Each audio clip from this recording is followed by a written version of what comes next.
My name is Fernando Martinez, and I'm 49 years old now, but this story begins when I was 27, working construction in Phoenix, Arizona. Back then, I thought I had everything figured out.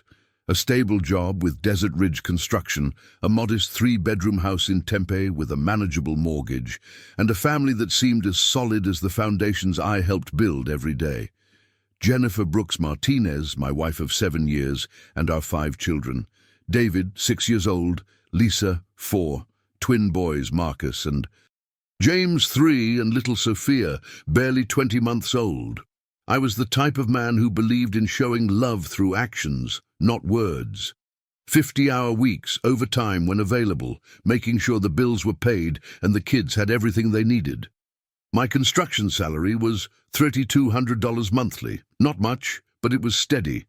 Jennifer worked part-time at a dental office downtown, handling appointments and insurance paperwork, bringing in another $2,100 a month. Nothing glamorous, but together we covered our mortgage of $1 to $350, car payments, and the basics with a little extra for David's soccer league, Lisa's dance classes, and quality daycare for the younger ones. Looking back, I realize I was living in a carefully constructed illusion. Jennifer had been smiling during breakfast just 4 days before it happened. She'd made pancakes for the kids, kissed my cheek as I headed out the door with my lunchbox and hard hat. "Have a good day, Fernando," she said, like she meant it. It was a Tuesday in April 2005. I remember because we'd just received our tax refund, $3,600 that we'd planned to use for a family vacation to San Diego that summer. I came home at 6:30 p.m. expecting the usual chaos of dinner prep, getting David ready for his soccer practice that week and Sophia's bedtime routine. Instead, I found silence. The house felt wrong immediately. Too quiet, too clean. David and Lisa were at my mother's house. I'd find out later that Jennifer had dropped them there that morning with some excuse about running errands. The twins were at their grandmother's on Jennifer's side. Sophia was still at daycare, and I needed to pick her up before 7 p.m. or face late fees. I called Jennifer. No answer. Her 2003 Honda Civic wasn't in the driveway, but that wasn't unusual. She often ran errands after work, but something felt off. Our bedroom closet was half empty. Her jewelry box was open, most pieces gone. Our joint bank account had been accessed that morning. I'd discover later she'd withdrawn $3,000, leaving just enough to avoid overdraft fees, but taking most of our tax refund money. On the kitchen counter, folded carefully next to the coffee maker, was a piece of notebook paper in her handwriting. "I deserve to be happy. Don't look for me." That was it. No explanation, no goodbye to the children, no forwarding address. Just 10 words that shattered everything I thought I knew about my life. I stood there maybe 5 minutes, reading those words over and over, waiting for them to make sense. They never did. Reality hit in waves. First, the immediate panic. Sophia was still at daycare. The twins needed to be picked up. David had soccer practice. Lisa needed dinner and her bedtime story. Then the deeper understanding. This wasn't a fight or a temporary separation. Jennifer had planned this, methodically packed, taken money, arranged childcare, and left. She'd made a decision, and that decision didn't include her children. I picked up Sophia from Sunshine Daycare that night, her chubby little arms reaching for me like always. At 20 months, she was just learning to walk steadily and could clearly say Mama and Dada. When she looked around the daycare room, she said, "Mama," with that questioning tone toddlers use. I told her Mama had gone away, using simple words she could understand. It bought me time to figure out what to tell the older kids. My mother, Rosa Martinez, lived 30 minutes away in Mesa. She'd raised 4 children, mostly alone after my father died when I was 13. If anyone could help me navigate this disaster, it was her.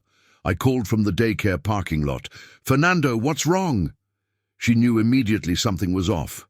Mothers have that radar. "Jennifer's gone, Mum. She just disappeared."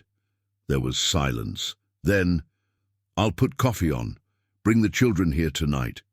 That's my mother. No drama, no questions, just solutions. The next days blurred together. I had to miss work, something I'd never done unless genuinely sick. Desert Ridge Construction was understanding, but I knew I couldn't make a habit of this. Construction jobs don't come with unlimited personal time, and I had a mortgage, car payments, and 5 children to support on my single income. I learned about the affair through Jennifer's sister, Monica. She called Thursday night, guilt eating her alive. "Fernando, I'm so sorry. I thought you knew. She's been seeing someone from her work for months. Robert something. They're in El Paso now." Robert Chen. I called the dental office looking for Jennifer. The receptionist at Dr. Patterson's office let slip that both Jennifer and Robert had quit the same day. Tuesday, the day she left. No 2 weeks' notice, no explanation. They'd cleaned out their desks and walked out together. The betrayal cut deep, but I didn't have time to wallow in it. David was asking every morning when Mommy would come back. Lisa, at 4 years old, didn't fully understand, but noticed something had changed and became clingy, always seeking to be near me. The twins kept looking for her at bedtime. Sophia kept saying "Mama" and looking around hopefully. I had 5 confused, hurt children depending on me to hold everything together. I made a decision that night, sitting at my kitchen table with a beer and a stack of bills. I wouldn't chase her. I wouldn't beg her to come back or even speak badly of her to the kids. Instead, I'd build something better. I'd become the parent she never was, and my children would grow up knowing they were unconditionally loved. The logistics were brutal. Daycare costs for Sophia and the twins went from part-time to full-time, an extra $950 monthly that stretched our budget to the breaking point. I had to switch to the early shift at Desert Ridge Construction, which meant less overtime pay, but allowed me to pick up the kids by 6 p.m. My mother helped when she could, but she still worked part-time at Target and had her own bills to manage. Money was tight. I cancelled cable, switched to a basic cell phone plan, and started buying generic brands at the supermarket. The kids noticed some changes, of course. "Why don't we have the good cereal anymore?" David asked one morning. I told him we were trying new things, being adventurous. He believed it because 6-year-olds want to believe their parents have everything under control. 4 months after Jennifer left, I hired a private investigator, not to bring her back, but to make sure she couldn't surprise me with custody claims. Later, Jake Morrison charged me $600 up front and found them in 2 weeks. Jennifer and Robert were living in a studio apartment in El Paso. Robert had found work at another dental office making about $4,700 monthly. Jennifer was waitressing at a restaurant bar called Applebee's, probably earning $3,400 with tips. "They're struggling financially," Jake reported. "Multiple late rent notices. Both have cars behind on payments. The studio rent is $2,500 monthly, which is stretching them even with combined incomes. Doesn't look like they planned this very well. I filed for divorce and full custody at the Maricopa County Family Court." Jennifer didn't contest it. She didn't even respond to the papers served at her El Paso address. Her silence spoke louder than any defense attorney could have. By Christmas 2005, we'd found our rhythm. The kids still asked about their mother, but less frequently. I decorated the tree alone after they went to bed, wrapped presents I'd bought with overtime. Money from weekend jobs. I made Christmas morning as magical as I could manage on our tight budget. David got a $75 baseball glove from a sporting goods store. Lisa got coloring books and a big box of crayons. The twins got building blocks. Sophia got a stuffed elephant from Target that she immediately adopted as her constant companion. "This is the best Christmas ever," announced Lisa, hugging her new coloring books. I almost cried right there, not because it was true. It wasn't. Our Christmas. Budget was $250 total, compared to the $750 we'd spent the previous year. But because she believed it, because despite everything Jennifer had taken from them, she hadn't taken their ability to find joy in small things. That's when I realized something important. My revenge wouldn't be dramatic or public. It wouldn't involve destroying Jennifer's new life or exposing her to friends and family. My revenge would be silent and devastating. I would raise 5 children who would never need her, never miss her, and never forgive her for choosing herself over them. The irony was perfect. Jennifer had left to find happiness, but she'd abandoned the only thing that could have given her lasting joy. Now that joy belonged entirely to me. By 2008, 4 years after Jennifer's disappearance, we'd built something solid. I'd been promoted to crew supervisor at Desert Ridge Construction, which came with a significant raise and better health insurance. My salary had increased to $5,300 monthly, and with careful budgeting and occasional weekend work, we were finally comfortable. The kids were thriving. David, now 9, was playing Little League and getting mostly A's and B's in 3rd grade. Lisa, 7, had discovered genuine artistic talent. Her drawings covered our refrigerator like medals of honor. The twins, Marcus and James, now 6, were inseparable best friends, excelling in kindergarten. Sophia, 5, was the star of her preschool class, speaking in complete sentences and showing the kind of confidence that made teachers predict great things. But the biggest change came in the form of Maria Santos. I met Maria at Lisa's parent-teacher conference in September 2008. She was there for her daughter, Emma, who was in Lisa's 2nd grade class at Roosevelt Elementary. Maria was recently divorced, working as a registered nurse at Phoenix General Hospital, earning about $5,100 monthly. She had this way of talking to children that put them instantly at ease, treating them like real people, rather than little adults who needed to be managed. "Your Lisa has incredible talent," Maria told me after we both finished our conferences. "Emma talks about her all the time. They're quite the artistic duo in Ms. Johnson's class." We started talking, and I found myself lingering in that elementary school hallway longer than I'd planned. Maria had been through her own divorce battle. Her ex-husband had been having an affair with his business partner and had tried to hide assets during the settlement. She'd fought for 18 months to get what she and Emma deserved. "The thing about betrayal," she told me over coffee at a local cafe 3 weeks later, "is it teaches you what really matters. Not the person who left, but the people who stayed." Maria understood the weight of single parenting, the exhaustion of being everything to your children, the way you question every decision wondering if you're enough.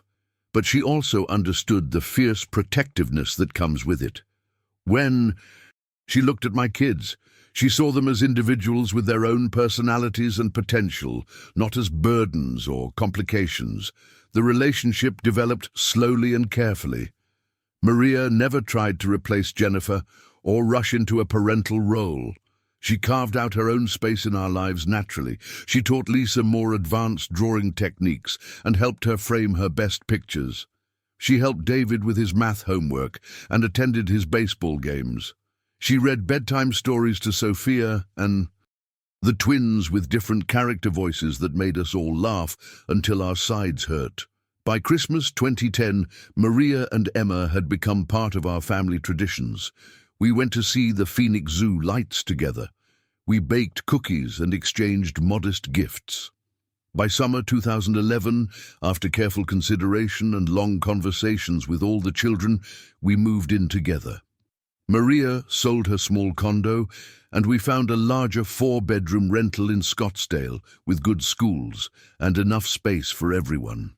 The rent was $3,600 monthly, more than I'd been paying for my house, but manageable with both our incomes combined. I proposed to Maria at Sophia's 8th birthday party in April 2012. Not because I thought the kids needed a mother figure, they'd proven they could thrive without one, but because I'd fallen in love with a woman who made our already good life even better. The engagement ring cost me $1,500, 2 months of careful saving, but her reaction was worth every dollar. "Are you going to be a real mom now?" Sophia asked Maria after she said yes. "Sweetheart, I've been your real mom for a long time," Maria replied, kneeling to Sophia's level. "Now it's just official." The wedding was small and economical, close family and friends at my mother's church in Mesa. Total cost was $5,000 that we saved over 6 months. David, now 13, was my best man, old enough to stand beside me. Lisa, 11, was maid of honor in a dress we found on sale at Macy's. Sophia, 9, and Emma, 10, were flower girls in matching dresses Maria made herself. The twins, 10, were ring bearers in little suits from Target. It was everything my wedding to Jennifer hadn't been. Genuine, joyful, surrounded by people who actually wanted to be there. Jennifer had been completely silent for 7 years at that point. No birthday cards, no Christmas gifts, no phone calls, no child support payments. The children had stopped asking about her completely. When friends or teachers asked about their family, they spoke of Maria as their mother without hesitation or clarification. In early 2013, I received divorce papers from El Paso. Jennifer wanted to make our separation official so she could marry Robert. I signed without hesitation and had them notarized the same day. No alimony was requested, probably because she knew she had no grounds after abandoning the marriage. No custody arrangements were discussed, because she'd already legally abandoned her parental rights through 11 years of complete absence and failure. To provide support, the irony wasn't lost on me. Jennifer had left to be free and find happiness, and now she needed my signature to move forward with her life. Meanwhile, I'd found more happiness, stability, and genuine partnership than I ever had during our marriage. By 2025, 20 years after Jennifer's abandonment, our rebuilt family was thriving in ways I couldn't have imagined in 2005. David was 26, a mechanical engineer at Honeywell, earning $7,500 monthly, engaged to his college. Girlfriend Rebecca. He'd become a confident, responsible young man who'd played college baseball on scholarship. Lisa, 24, was winning regional art competitions and selling paintings in local galleries for $400 to $800 each, preparing for her 5th solo exhibition. Marcus and James, 23, had both graduated from Arizona State University. Marcus was working in software development, earning $6,800 monthly, while James was teaching high school history and coaching soccer. Sophia, 21, was completing her junior year at University of Arizona, double majoring in political science and communications, already planning for law school with the kind of focused determination that reminded everyone of me at that age. Maria had legally adopted all 5 children in 2015. They'd requested it themselves, wanting her last name and wanting the legal recognition of what had already been emotionally true for years. The adoption process cost $9,000 in legal fees, but seeing their faces when the judge made it official was priceless. The judge had asked each child individually if they understood what adoption meant. "It means Maria is going to be our mom forever," Sophia, then 11, had said with remarkable articulation. "Like officially forever. And nobody can take that away from us." That's when I realized my revenge was complete, though the final act hadn't yet begun. Jennifer had lost more than a family. She'd lost the chance to know the incredible people her children had become. She'd missed first. Days of school, science fair victories, baseball championships, art exhibition ribbons, first heartbreaks, driving lessons, college preparation, and thousands of small daily moments that really matter in raising children. She'd traded all of it because, according to my periodic internet searches, Robert had left her in 2019 for a younger woman. Jennifer was working as a cashier at a Walmart in El Paso, living alone in a studio apartment with no apparent prospects or relationships. But the most perfect part of my revenge wasn't what Jennifer had lost. It was what she could never reclaim. My children didn't miss her, didn't need her, and didn't consider her part of their story.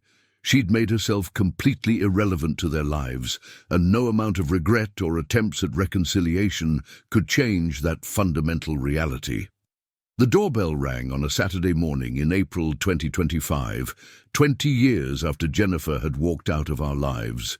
I was in the kitchen making pancakes for Maria and myself. The kids were adults now, living their own lives, but Saturday breakfast had remained our cherished tradition even when they visited. When the doorbell rang, something in my chest tightened. We weren't expecting anyone. Maria looked at me from the table with that look we share after so many years together, the one that says, "Who could that be?" Without needing words, I opened the door and barely recognized the woman standing there. Jennifer Brooks looked every one of her 49 years, and more. Her face was deeply lined with stress and disappointment, her hair thin and completely grey. She wore a wrinkled Walmart uniform, the navy vest and khaki pants representing the peak of her professional achievement. Her car, visible in the driveway, was a dented 2014 Nissan Versa that had clearly seen better days. "Hello, Fernando," she said, as if 20 years of silence could be bridged with a casual greeting. I didn't invite her in. "Jennifer, what do you want?" "I want to see my children." The words hung in the air like smoke from a fire. Behind me, I heard Maria's footsteps stop in the hallway. She was listening, ready to support me, but letting me handle this moment that had been building for 2 decades. "Your children?" I kept my voice level and controlled. "Which children would those be?" Jennifer's carefully rehearsed composure cracked slightly. "David, Lisa, Marcus, James, and Sophia. I know they're adults now, but they're still my children. I gave birth to them. I have rights." I almost laughed out loud. Rights. After 20 years of absolutely nothing, no calls, no cards, no child support, no interest in their lives whatsoever, she wanted to claim rights. "You gave up those rights when you left in 2005, I said calmly. "Legally and practically. Maria adopted them years ago. You lost any legal claim when you abandoned them." "I was young and confused," Jennifer said, the excuse sounding practiced and hollow. "Robert promised me things would be different in El Paso. I thought I'd come back eventually when I got my life together. Eventually took 20 years. She looked past me, trying to see inside the house where she once lived, desperately searching for any sign of the children she'd abandoned. "I know I made mistakes, Fernando, but I'm their mother. Blood is blood. They need to know I want to be part of their lives now." That's when David's voice cut through the morning air with the precision of a razor. "No, we really don't." I turned to see him standing behind Maria in the hallway. My oldest son was 26 now, tall and broad-shouldered from years of baseball and good nutrition, confident and successful. Everything a father hopes his son becomes. "David," Jennifer breathed, reaching toward him as if she could touch a ghost. "You've grown so much. You look just like your father when I met him." "I'm nothing like him," David said firmly but without shouting. "He stayed. He raised us. He worked extra jobs when needed and never abandoned his responsibilities because life got difficult." Lisa appeared next, having heard the commotion from the garage where she'd been unloading art supplies. At 24, she was preparing for her 5th local exhibition, her talent having evolved far beyond those early refrigerator drawings into sophisticated paintings. She glanced at Jennifer and crossed her arms defensively. "Let me guess," Sarah said, her artist's eye catching every detail of Jennifer's appearance. "Life didn't turn out like you planned in El Paso, and now you want to play mom with successful adult children you had no part in raising." Jennifer's eyes filled with tears that looked more desperate than genuine. "I never stopped thinking about you, any of you. I just needed to find myself, discover who I was outside of being a wife and mother." "Find yourself?" Lisa's voice carried a hurt but controlled tone. "We were 3, 4, 6, and 20 months old. We needed you as a mother, not for you to go on some selfish journey of self-discovery at our expense." The twins, Marcus and James, appeared together as they always did. At 23, they'd both grown into fine young men, Marcus with his tech job confidence and James with his teacher's patience. They stood side by side, a united front, looking at Jennifer with identical expressions of cool assessment. "You don't get to just show up after 20 years, Marcus said quietly. "Not after everything," James added, finishing his twins' thought as they often did. Sophia arrived last, having received the urgent text from David. At 21, she looked at Jennifer with the same calm evaluation she used when preparing for debate competitions. "You look disappointed," Sophia observed coolly. "Were you expecting some kind of tearful reunion? Maybe you expected we'd grown up damaged and needy, desperate for maternal approval?" Jennifer wiped her eyes with a trembling hand. "I hoped you'd at least give me a chance to explain. I'm your mother. I carried you for 9 months. I gave birth to you." "Maria Santos is our mother," Sophia said with the calm of someone who'd thought this through many times. "She earned that title by being there for 20 years. You were just the woman who gave birth to us." The cruelty of that statement would have devastated me if it had been directed at anyone who deserved compassion. But Jennifer had lost the right to gentle treatment when she chose her own perceived happiness over her children's fundamental need for stability and love. "Can I fix this?" Jennifer pleaded, looking desperately between all of them, her voice taking on a frantic tone. "I have time now. Robert and I, that didn't work out. I'm free to focus on family. I want to be a grandmother to your future children." "Too late," David said with devastating simplicity. "About 19 years and 51 weeks too late." Jennifer turned to me, perhaps thinking I might be more understanding, more willing to forgive past sins for the sake of some imagined future reconciliation. "Fernando, surely you understand. People make mistakes. I was in a bad place mentally back then. I've grown since then. I've learned from my mistakes." I studied her face carefully, seeing the desperation and sense of entitlement fighting there in equal measure. She still didn't get it, even after all these years. She thought this was about forgiveness, about second chances, about healing old wounds and moving forward as some kind of blended family. She couldn't comprehend that there was nothing left to heal, because we'd built something infinitely better in her complete absence.